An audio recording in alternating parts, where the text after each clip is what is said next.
Well, 2 days after his surprising announcement that he is leaving the People's Democratic Party, Peter Obi has joined the Labour Party. In a statement, Mr. Obi said his new party is the right platform that aligns with his aspirations. He also said the Labour Party is synonymous with the people, workers, development, and uniting Nigerians as one family.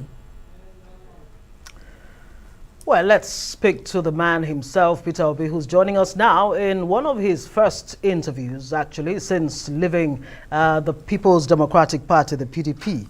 Thank you so much for joining us on Newsnight tonight. Good to see you. Let's begin with that visit of yours to Downing Street, just 72 hours before you left the PDP. Was the plan to leave the People's Democratic Party, was it part of the discussions that you had at Downing Street? Maybe you want to give us that detail and maybe other details. Well, let me say first, thank you for having me and thank you for the invitation and everything. It's wonderful being in the hands of these two ladies. Well, for me, the visit had nothing to do with politics. The visit to Downing Street was strictly on invitation of the Prime Minister on an investment and trade-related issue. You know, here we spend more time on politics and not on the economy. You know, and that's why we have problems, because we don't know. We have to realize. You have to realize that countries are measured by their economy. So the discussion was strictly about investment, trade, and economy. Within the Commonwealth countries, as you know, for Britain going out of Eurozone, they're focused on seeing enlarged trade within the Commonwealth countries, which are 54 countries, controlling a third of the world population and about 15% of the global GDP. The world population today is about 7 point something billion. A third of it, so 2.5 billion, is the Commonwealth countries, 54 countries of the Commonwealth, and they are controlling about 13 to 14 trillion GDP of the 80 world.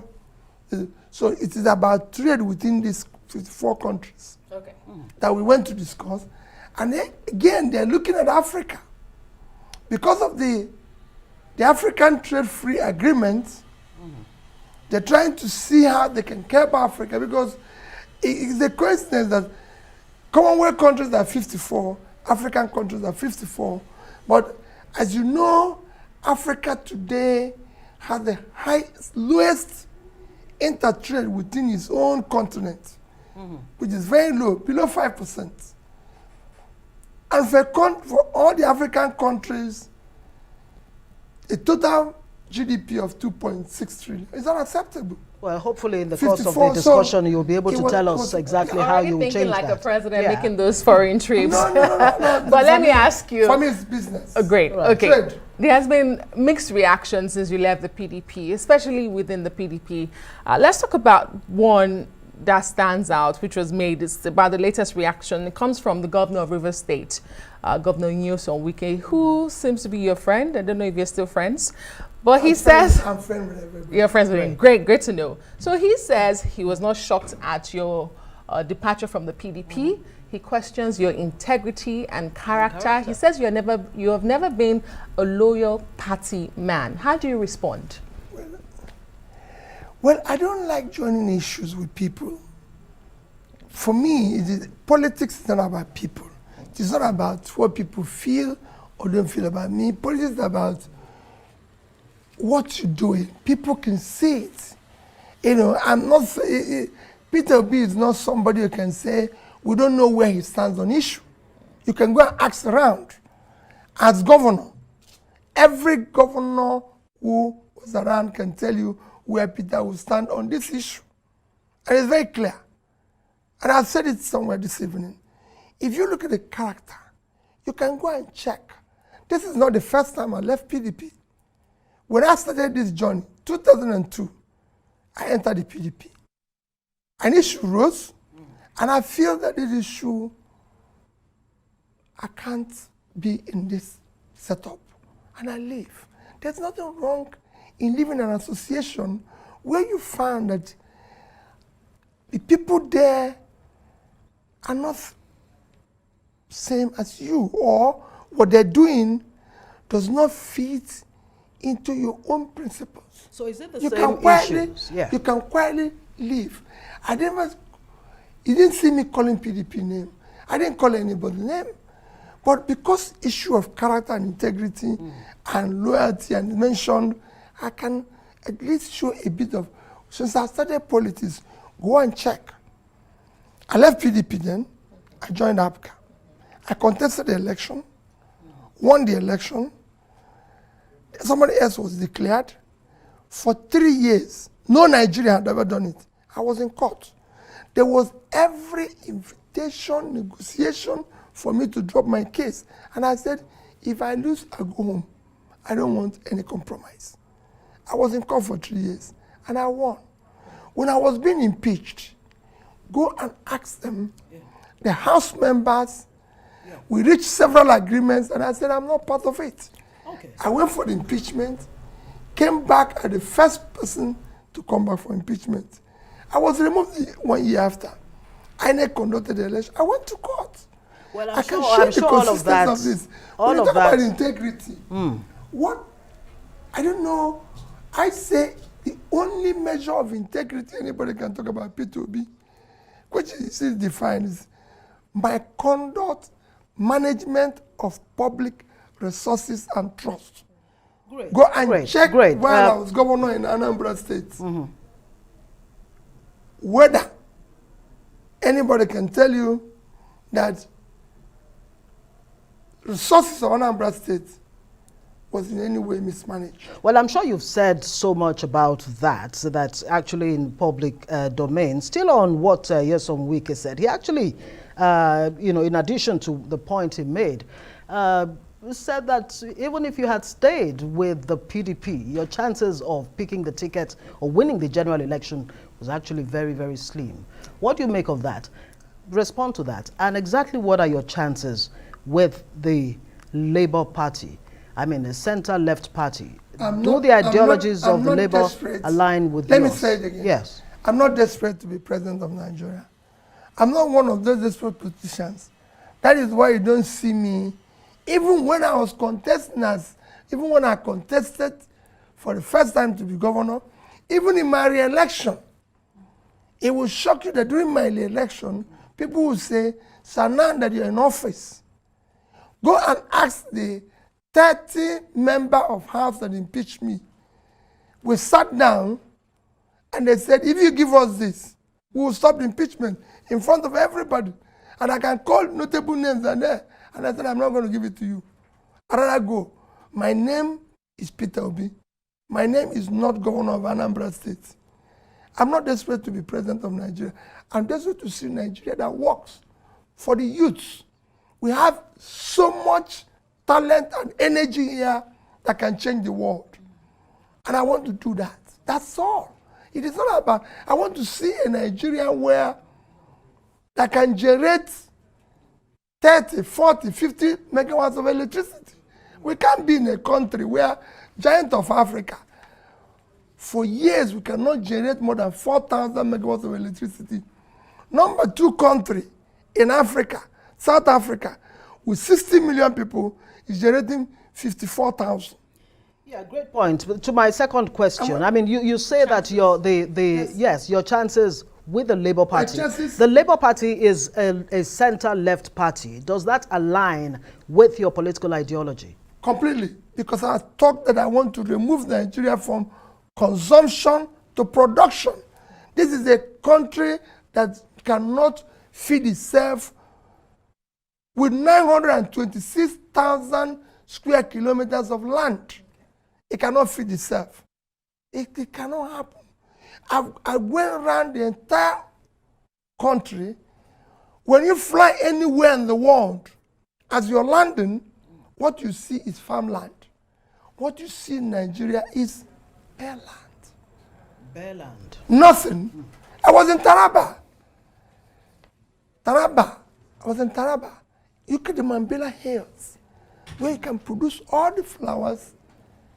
You also have And you need one. in Taraba. You can produce coffee.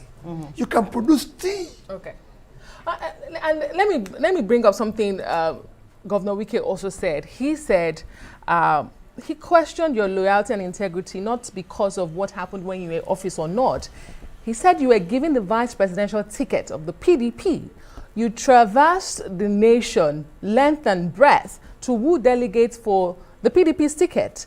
At what point did you realize that the PDP was no longer the viable option? And for the Labour Party currently has no elected office position across the 36 states or in the Federal Capital Territory.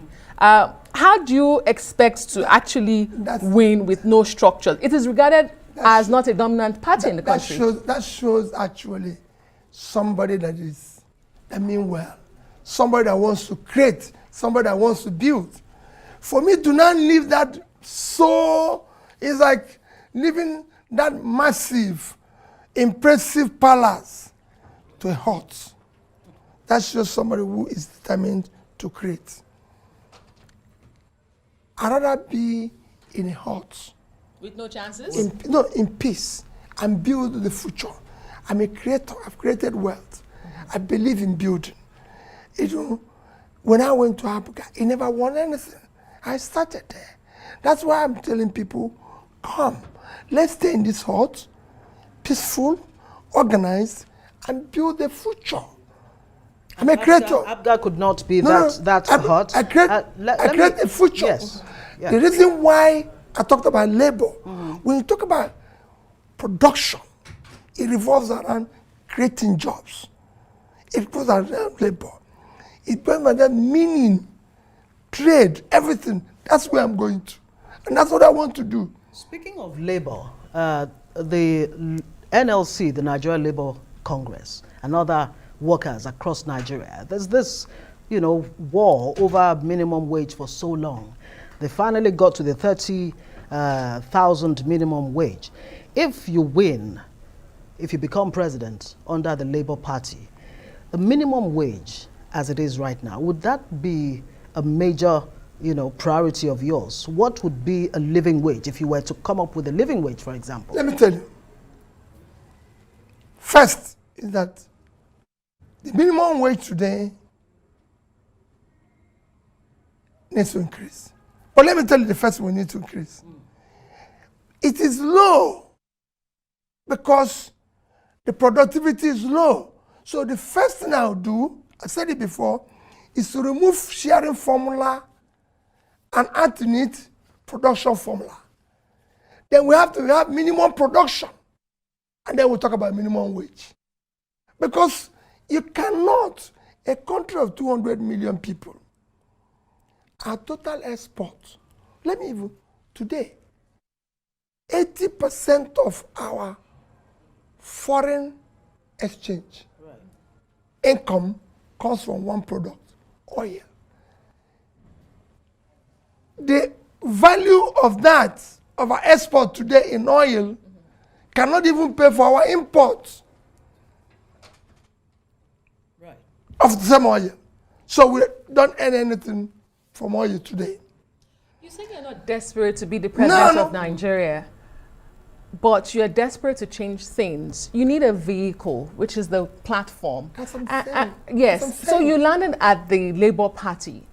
But before the Labour Party, there were rumors and there were news of, in fact, the NNPP came out and said they offered you the vice presidential ticket. That's a heartbeat away from the presidency. We also have it on good authority, sir, that you were in conversation with the Social Democratic Party to join their party, but you reneged on that agreement on Wednesday night, much to their disappointment. Why was this? Thank you very much. Let me tell you, I discussed with several parties. This is a simple thing. I didn't discuss anything with NNPP. Let me put it on record and on notes. They never offered me anything, and I had no discussion with them. I had the leaders and nice people, they're my friends, but no discussion. on issue of leadership. There's other several parties that they discuss with. But I look at the issues where the problem, are they in court, are they rancor, are they this, what do they stand for, who are the characters there, and everything, which is normal. So that you can say, where do I align myself with my aspiration and what I want for the benefit of Nigeria? Right. And I haven't looked at all of them. It's not as if, oh, there's anyone would say, okay, well, listen, we have finished discussions with him, and he went ahead and joined us, paid, did this, run around like CNN claims, run around the country, trying to tell people the need to change Nigeria. So why exactly did your talks with the SDP, why did it fall through, first off? Because that seems to be the case. Yes. It's not just them. Okay. I had about 2-3 parties that I talked to. And I looked at it. We have a team. We looked at it. Where is the problem here? Some of them are in court. Some of them are leadership quarrels. Some of them, it's like you can't walk in where there's already an issue. You have to go. It's like, so there are no issues within the it's like a marriage. Party. Is that what you're saying? You can't knowingly go in where there's a current situation, there's quarrel, there's this, and you go there and say, oh, well, listen, I'm going to. What were the issues within the SDP, particularly that you had umbrage with? It's not me, but anybody who wants can go and investigate and see. Well, like I said, some of them are in court, some are leadership issues. Some of them, is it right to say you went the easy way out? You decided to take the easy way out because you left the PDP, which seems to be a bigger platform, which you were a vice presidential candidate in 2019. I said I left the big house. Yes. To go and build. Because of the issues within political parties. You also did not speak with PDP. For me, I said the process through which you come into office matters. Is far more fundamental for me. Okay. And what you do on your way is important than what you do when you're in office. Let me ask you. So if I reach a point where I cannot be able to do certain things, I quietly leave. Now, and I have every right, because it's an association. It's an association. Even in marriage, it gets to a stage where you think the demand of your husband or your wife is too much, and you say, well, listen, I cannot continue.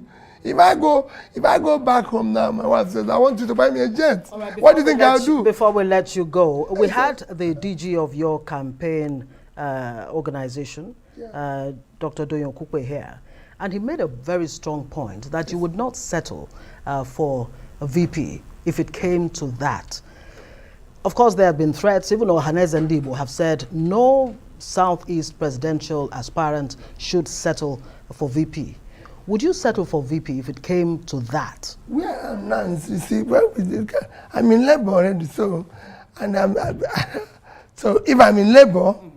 Are you the sole candidate in the Labour Party? I don't even know. So when they call us, I could be. If I win, will I be VP? What is important for me is that I want to be part. I want to be able. I'm a facilitator of the youth taking back their country.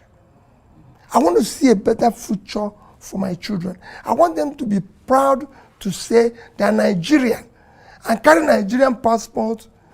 If the case be with the youth today, don't feel the energy. I've been to all over the world. I've met people in schools who are proud to say, I'm a Brazilian, I'm a Jamaican, I'm this. Nigerians don't do that because the system, the country does not care for its young people. Do not invest in them. Look at university enrollment. Do you know that university enrollment here is just tertiary enrollment is only 9%. Not up to a quarter of global average. Yet, of course, it's closed down now. Nobody cares about them. they struggle to Very go through. quickly, and I need you to be as brief as possible so that we can get, it's a lot of conversation when it comes to you. Yes. In the general election, should you become the sole candidate of the Labour Party, which you say at this point you don't know if you are, the Southeast generally should produce your block vote because you come from the Southeast. At the moment, there's a problem of security. There's also the threat of boycotting the elections. How do you intend to convince them to be a part of the process? Also, for those who say you seem to be avoiding the problems within political parties in Nigeria because of a lack of internet democracy or whatever you say, how then do you intend to manage the problem of a country such as Nigeria? What do you say to them? They only have to look at how I manage Anambra State. Anybody who can manage Anambra State, I can actually manage Nigeria. It's one of those difficult states you can manage. And for 8 years, Anambra under me was at peace. It's just a question of first, patience, listen to other views, tolerate them, and everything. And be simple about it, which is not sophisticated. Governing Nigeria is actually easier than managing Anambra State. I can tell you, because you can focus on what you're going to do. In the issue of security, which you mentioned, I've always said Nigeria have a security issue that is critical. It's affecting the entire country. It's affecting the development, the economy. How do you deal with it? Yeah. First is that you have to look at it. There's two ways to fight security. Right. You can't have 100 million people living in poverty and you will not have a security problem. The more you put people out of poverty, the more you reduce the criminality. It's happened everywhere in the world. Number two is that you have to properly man the security agencies, provide them the resources that is required. And this is not something Nigeria cannot afford. You just have to do it and do it aggressively. As governor,